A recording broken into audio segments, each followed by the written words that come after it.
અમદાવાદ જિલ્લાના ધોળકા તાલુકાના કલીકુંડ વિસ્તારના સુરભી સોસાયટીના એકના બંધ મકાનમાં હત્યાનો બનાવ બન્યો હોવાનું સામે આવ્યું છે. કલીકુંડ વિસ્તારમાં આવેલી સુરભી સોસાયટીમાં ચોર દ્વારા તસ્કરી કરવા આવ્યા દરમિયાન એક વ્યક્તિ પર હુમલો કરાતા તેનું સારવાર દરમિયાન મોત નીપજ્યું હતું.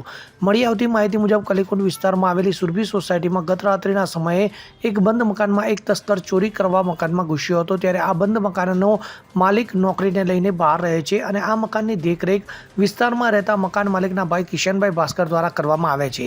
ત્યારે ઈસમ દ્વારા તસ્કરી કરવા ઘરમાં ઘૂસ્યા બાદ લાઇટ ચાલુ કરાતા બાજુમાં રહેતા પડોશીને મકાનમાં લાઇટ ચાલુ હોવાથી શંકાને લઈ તેમના દ્વારા આ મામલે મકાન માલિકના ભાઈને ફોન કરવામાં આવતા તેમના ભાઈ તાત્કાલિક મકાન ખાતે પહોંચ્યા હતા.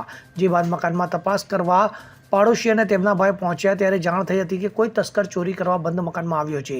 આ દરમિયાન તસ્કર અને તેમના ભાઈ વચ્ચે ઝપાઝપી થવા પામી હતી. ત્યારે મકાન માલિકના ભાઈ કિશનભાઈ ભાસ્કર પર તસ્કરે છરી વડે હુમલો કરતા તેમને ગંભીર ઈજા પહોંચી હતી. ત્યારે આ ઝપાઝપીમાં ચોરને પણ ઈજા પહોંચી હતી, જે બાદ ત્યાંથી તે ફરાર થઈ ગયો હતો. તો આ ઘટનાની જાણ અન્ય પાડોશીને થતાં તેઓએ ત્યાં મકાન ખાતે દોડી આવી મકાન માલિકના ઈજાગ્રસ્ત ભાઈને સારવાર અર્થે 108 દ્વારા હોસ્પિટલ ખાતે ખસેડ્યો હતો. તો ઈજાગ્રસ્તને તાલુકાની હોસ્પિટલમાં પ્રાથમિક સારવાર આપ્યા બાદ વધુ સારવાર અર્થે અમદાવાદ શહેરની હોસ્પિટલ ખાતે લઈ જવામાં આવ્યો હતો, જ્યાં સારવાર અર્થે ઈજાગ્રસ્તનું આજરોજ વહેલી સવારે 5 વાગે મોત નીપજ્યું હતું. ત્યારે આ ઘટનાને લઈને સ્થળ ઉપર તાલુકા ટાઉન પોલીસ સ્ટેશનનો કાફલો દોડી આવ્યો હતો.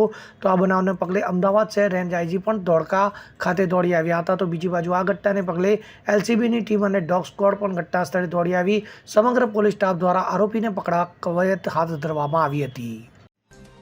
ગઈકાલે રાત્રે આશરે 10:30 વાગ્યાના અરસામાં ધોળકા ટાઉન પોલીસ સ્ટેશનના સુરભી સોસાયટી વિસ્તારમાં એક મકાન જે ફરજીભાઈ ભાસ્કરના માલિકીનું છે તે મોસ્ટલી બંધ હાલતમાં પડી રહેતું હોય છે અને એના ભાઈ એની દેખરેખ રાખે છે.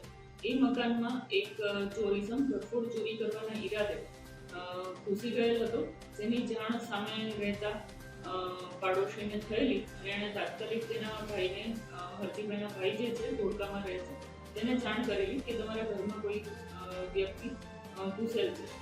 આ જાણ થતાં તે લોકો જ્યારે ઘરમાં અંદર કોણ ઘૂસ્યું છે તે ચેક કરવા માટે અંદર ગયેલા તે વખતે આ વ્યક્તિએ કિશનભાઈ પર છરીથી હુમલો કરીને ભાગી ગયેલ છે. જે અનુસંધાને તાત્કાલિક પોલીસને જાણ થતાં પોલીસ ઘટના સ્થળ પર પહોંચી ગઈ અને આગળની તપાસ હાથ ધરેલ છે. ઇદ્રિસ શેખ સાથે CN24 ન્યૂઝ ધોળકા. હવે જુઓ દેશ દુનિયાની તમામ ખબરો તમારી આંગળીના ટેરવે. ઉઠાવો મોબાઈલ અને Google Play Store પરથી ડાઉનલોડ કરો અમારી CN24 ન્યૂઝ મોબાઈલ એપ.